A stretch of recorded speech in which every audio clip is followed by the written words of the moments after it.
Hello everyone, and welcome to another episode of The Non-Native Leader, a podcast series where we try and answer the question, can you have an international career even though you were not born in an English-speaking country?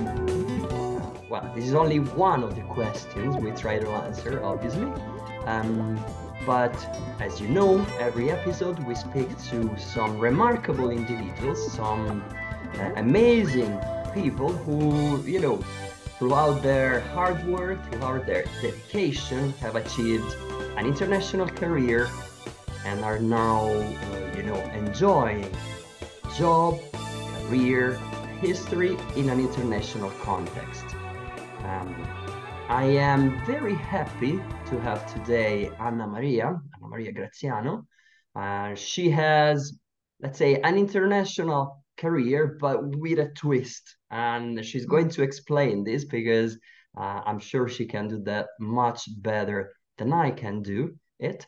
And yeah, so we're going to talk to her and she's going to give us, talk about some of her challenges, but also, some of her successes and how at some stage she had to revisit completely her career, her job, and her obviously location, because she's also going to tell us all the places she has visited, all the places she has worked in. So I'm sure this is going to be interesting, but I don't want to spoil it. I don't want to say too much. And I would like Anna Maria to give us some insights on, what she does and where she is. Yeah, so Anna Maria, welcome and hi. Hello, thank you. Thank you, Daniele, for inviting me. I'm very happy to be here and I'm very happy to be part of this of your project. We can maybe disclose since right at the start that we have been knowing each other for more than 20 years. Wow. So actually, you know quite well my professional career trajectory.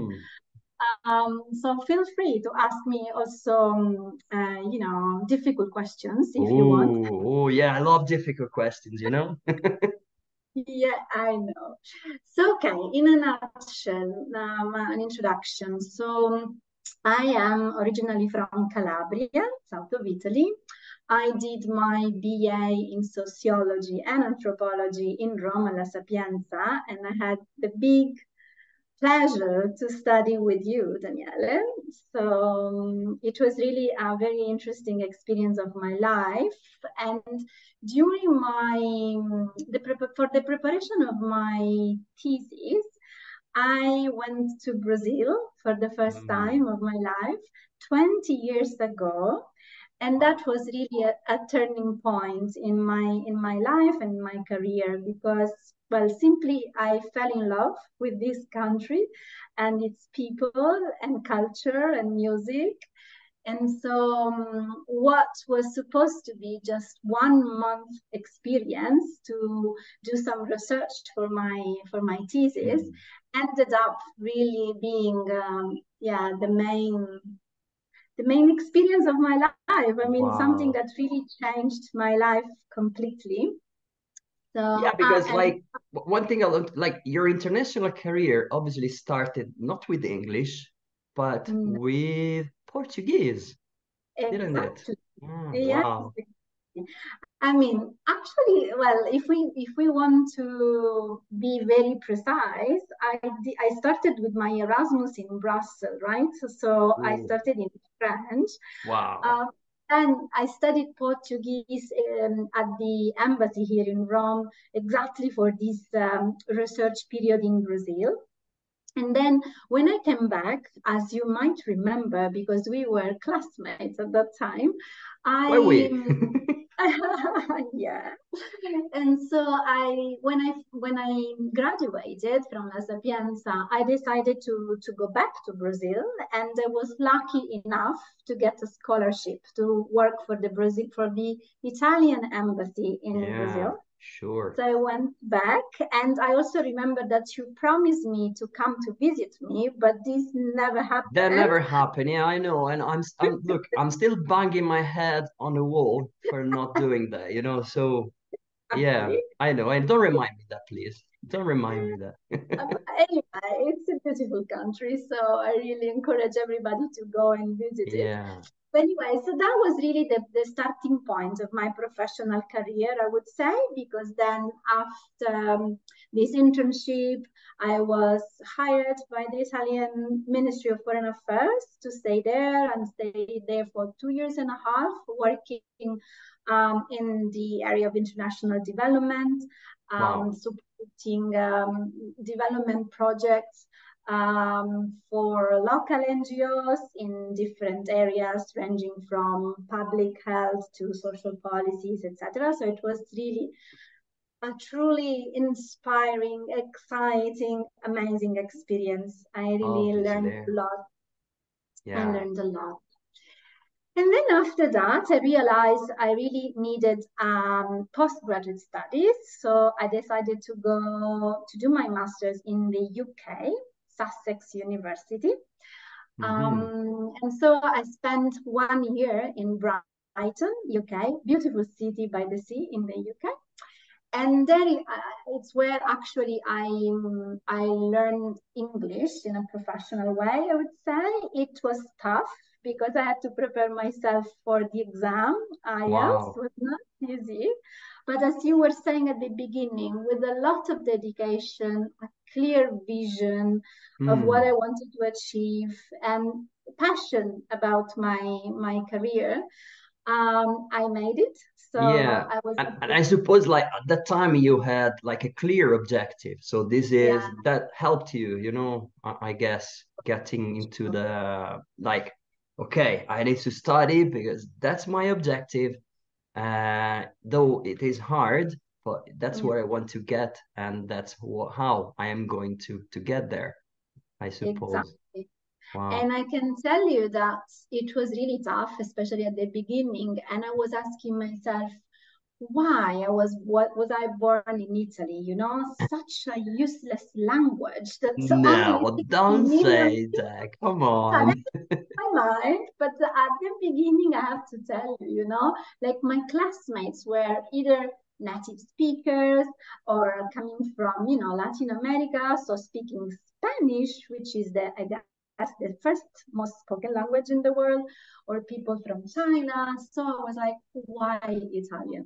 But then I was able to also to value, my experience as an Italian, my culture, of course, and for example, the fact that I studied Latin and Greek at school, so this helped me a lot to learn Oh, English. okay. So So those yeah, classical no, studies, obviously, that you found that they were useful to you when you had that to learn new languages, obviously. Yeah.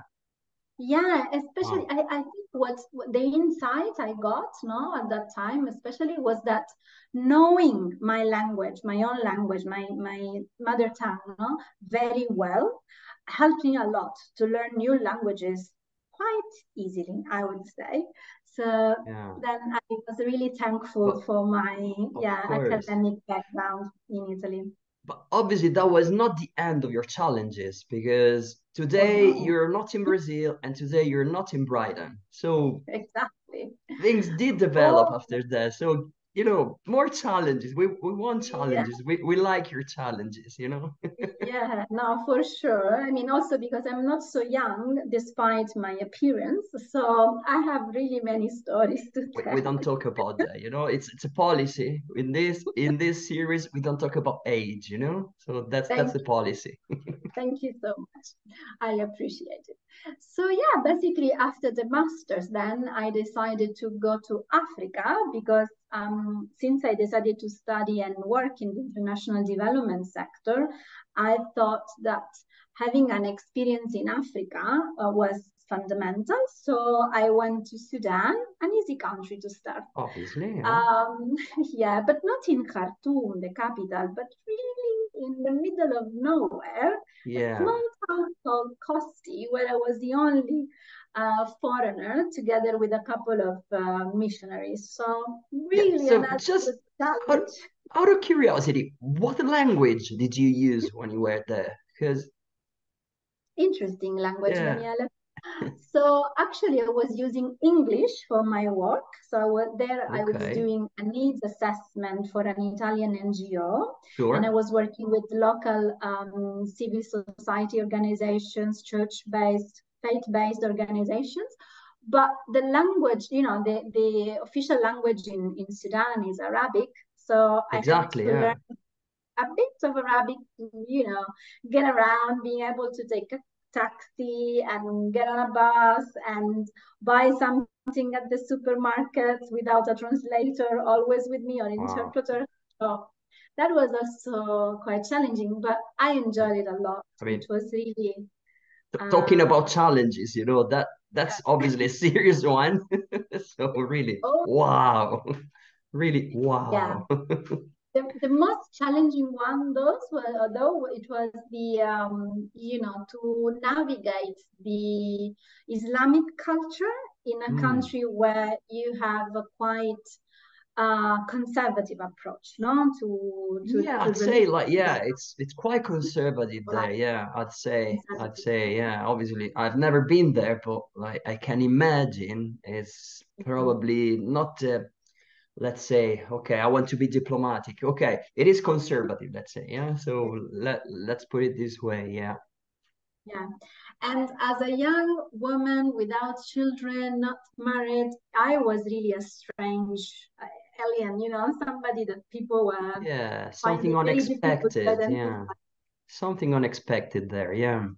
Yeah, but at the same time, since I was really like out of any local categories, I had the privilege to cross boundaries, So I was allowed, for example, to eat with men because Sure. normally women eat separately, not from men. But Yeah, as a foreigner and with this special status, you could I do had that, to, obviously. Yeah. yeah, Wow. Okay. yeah, it was a very interesting cultural experience. And then after Sudan, I know that we have time bound, so I need to be quick. But after Sudan, I went back to Italy for a while and then to Mozambique with another Italian NGO. So again, Portuguese. And Portuguese after, again, yeah. Different kind of Portuguese, but still oh Portuguese. yeah, oh yeah, the accent there was Yeah, totally. actually, like, okay, you learned Portuguese because as you said, you studied Portuguese. So how did you Yeah. cope with the so like different accents, like Mhm. different. So what was your strategy, to cope? Because this is something Yeah. really interesting, I think. Yeah. Well, in fact, I was not expecting to find such a different accent in Mozambique. So at the beginning, I was shocked because I was Oh, not really understanding, I don't know, maybe 30-40% of the conversations. And I was like, oh my God, I studied Brazil as in Portuguese. So it was shocking at the beginning. And after a while, I guess what helped me was to, yeah, really talk a lot with people. I was living with people from Mozambique, so I had my daily interactions with them sure. and listen to music. Also kind of overcome my fear of not understanding or not speaking in the right way. So just yeah, try Wow. Yeah, yeah. myself. But Absolutely, yeah, yeah. that was interesting as well. So another perspective on Portuguese language, so different culture, different literature, different music, but Yeah. also very very fascinating. Yeah. And then But then after obviously that was not enough for you. no. You had to change again. You Yeah, couldn't because resist. Like, just Portuguese, some Arabic, Sudan, Mozambique. No, not enough. That's So enough. then, True. like today, you're doing something altogether different, obviously. So, Mhm. and you're not using Portuguese that much these days. Is that it? So, like, what are you doing now? Yeah, I guess there was enough suspense. So, no, but just a small step. So after Sure. Mozambique, I went back to Brazil for Oh like yeah. 6 years. So Sorry, I I worked lost for them. track. I have to say, I really I know, lost it's difficult. track of all your treats. But no, that was important because actually my job in Brazil for the Brazilian Cooperation Agency, so the Ministry of Foreign Affairs in Brazil, brought me back to Rome with WFP, the World Food Program, which is a UN agency. So in Brazil, I was working with the Brazilian government and its partnerships with different UN agencies, including WFP.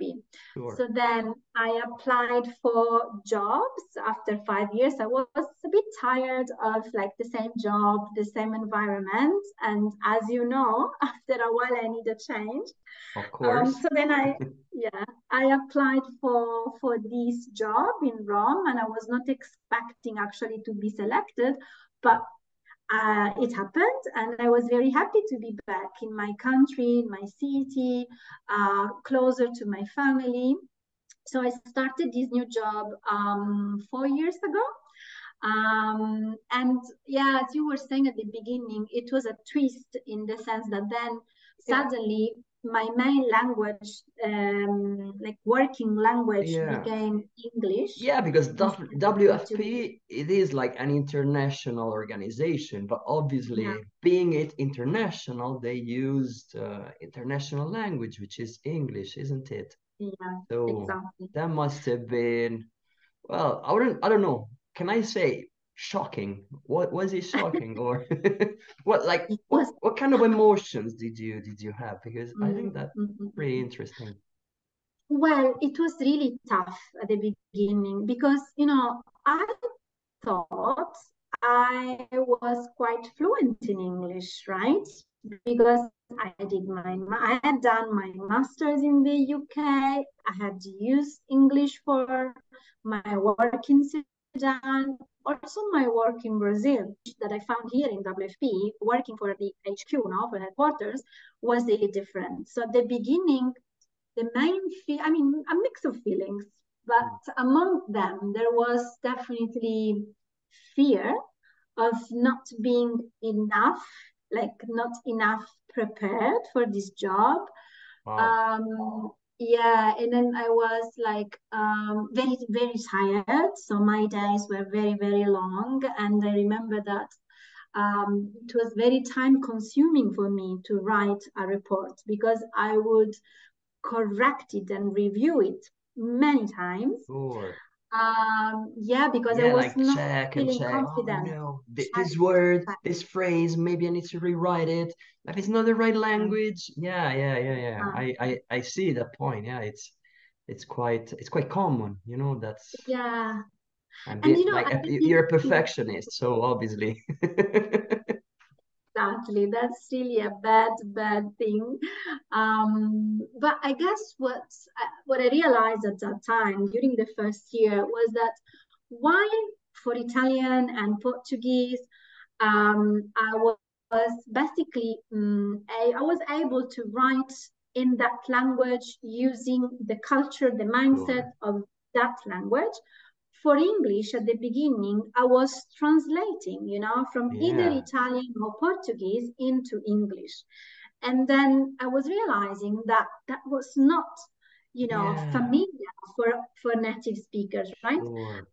And so for me, it was really painful not being able to express myself with the fluency I was used to in Portuguese and Exactly. Italian. It'd be frustrating, I suppose. Like, Frustrating. Yeah, yeah. that's the word. So Yeah. what was like the turning point for you at that stage? Mm. Well, there were, I would say, many turning points. I had many insights that helped me, get more confident about my skills and overall about my job. So first of all, I took some English classes with the teacher, and it was very useful. And at the end of, I don't know, maybe a series of 5 classes where he would review my papers, basically, he was like, Anna, I think your English is very good and it's good enough for you to basically do your job without any assistant. But I needed a validation, I needed somebody Okay. to tell me you are good enough. Yeah, because So sometimes when you ask for help or you work with someone, you don't really know that you have got that knowledge already. And that's, I suppose, when you find like a support, then the real support helps you to, release what's already within you. And that's part of of like a nice and a sort of, effective, I'd say, cooperation. So it's teamwork. You have a lot of knowledge, and so let's, put it out there. So exactly. that's great. I have a nice story about these insights because at a certain point I shared with my teacher, English teacher, an email that I had written, and then the email wrote by my supervisor. And then he came back with some tips and corrections, no? And he was like, you see, here your email is not so clear, is not so direct as the one of your supervisor. And then, like after a minute, I was like, oh, no, wait a minute. But actually, this is my email. So the one that was considered more direct and better written actually was Wow. my email. So I realized, okay, then it's a matter of different styles, Yeah, but it's not really an issue with my English, my knowledge of English grammar or sure. English vocabulary. And that was my second insight. The second insight was you probably don't have the same style with your boss or other colleagues, Yeah, but it doesn't mean that you are not good enough, right? So you just need to absolutely. Yeah, recognize it yeah. That's and that's a really, really important point because being able to, yeah, to change your style, change your vocabulary according to the context, I think it's a sign that you are somehow owning the language. So this is great. And obviously for you, I think it must have been an amazing moment, I'd yes, say. it was. And then just to share with you some successes as well, no? Because I Or- shared already many challenges, but Yeah, forget about the after, challenges. yeah, no, the challenges are good. We learn a lot, right, from the challenges we face, as long as we consider them an opportunity to learn. Because otherwise, if we get stuck with the feeling of like, oh, I'm not good enough, or this is not perfect enough, then it can be a very lonely and painful journey. So I've been there as well, but now I feel that I have more tools, to navigate this international work environment and being proud of myself, proud of what I learned, proud of what I achieved, and also humble to recognize that non-native speakers, we might not have probably the best use of language because we had to learn it after some schooling years, but we bring in our unique experience, our flexibility to cross different cultures, Yeah. being able to understand different And cultures. especially someone like you who speaks, more than two, three languages. So, that's talking about flexibility, obviously. Yeah, It's something remarkable, I'd say. And yeah, okay, thanks. Anna, like, okay, so we've been talking like about your career, moving around, changing jobs, changing countries. So to complete this, what, like, I'd love to have an idea from you, recommendations, for people who want to Mhm, have an international career like you. So what would you mhm. recommend? Oh wow.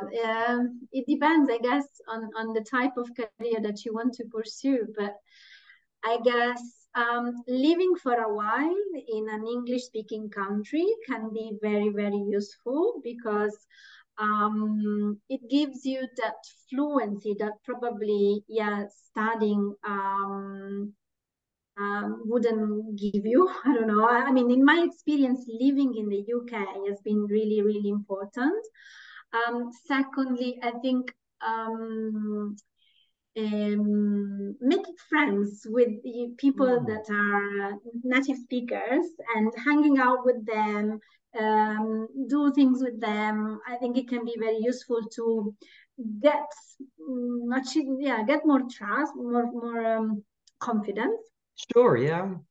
And what else? And then I think setting for yourself very clear, achievable objectives, and then maybe review them over time. But if you set for yourself a very, very ambitious objective, you can get frustrated because the time to achieve it it's very far away, and we all need some very concrete rewards, right?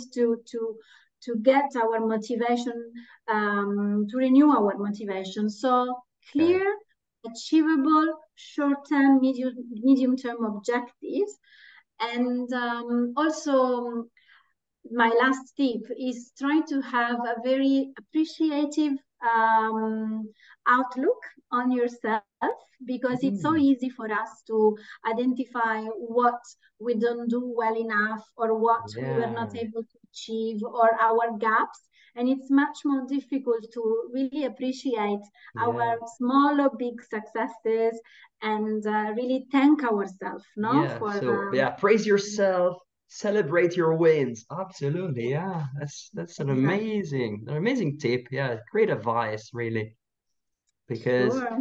yeah, sometimes we forget, but like we should encourage ourselves, and yeah, celebrate our wins, no matter how small, because sometimes, yeah, oh, okay, I have spoken to the person. Okay, that's a win for me. So today it's been a good day. So now let's think about tomorrow. So yeah, absolutely. Yeah, That's and then something. get a very, very good teacher who is also a very fun person. So learning by laughing and learning with fun is the best way to learn. So Yeah. I think yeah, people that have you as a teacher are very lucky. Yeah. And Well, just you didn't have me as a teacher, so it's just well, but I know you well enough. I know yeah, you well sure. enough. Okay. And That's also true. That's true. I was very lucky to have also very good teachers, and Yeah, really the fact that you can learn in a very like with fun, no, sure. makes things very much easier. Yes. So that's something Yeah, very because important. I you really you value that. experience the language. You're not just studying it. You experience it. You have a good laugh, and that's, I suppose, as you have just said, it's just an amazing way to learn and to get involved, really. So yeah, absolutely. 100% with you Yes, there, Anna. exactly. Okay. Look, this is wow, this has been mind-blowing and lots of stories. I feel like I feel a bit dizzy because I feel like I've been traveling around the world just talking to you. So this has been great, really. And I hope like this sharing your story can actually inspire people, because this is one of the things I want to do. Look, give inspiration. Like we can, we can get out there and dedication, uh, get the confidence, hard work, sure, but then you get there and you can actually realize your dreams. So wow, thank you very much Yeah, for all of this, and for that's sure. Thank you. Thank you so okay. much. So thank you for being with us, Anna, and thank you everybody for listening. I hope you enjoyed this, and I hope you got some good insight. And we'll come back next time with another episode again, where we'll talk to uh, more amazing people to get more inspiration more motivation, and why not some interesting stories to share. So Anna, thank you again, and I'll see you soon. Okay. Yeah, thank you, Daniele. Ciao. Okay. Bye everybody. See you in the next episode.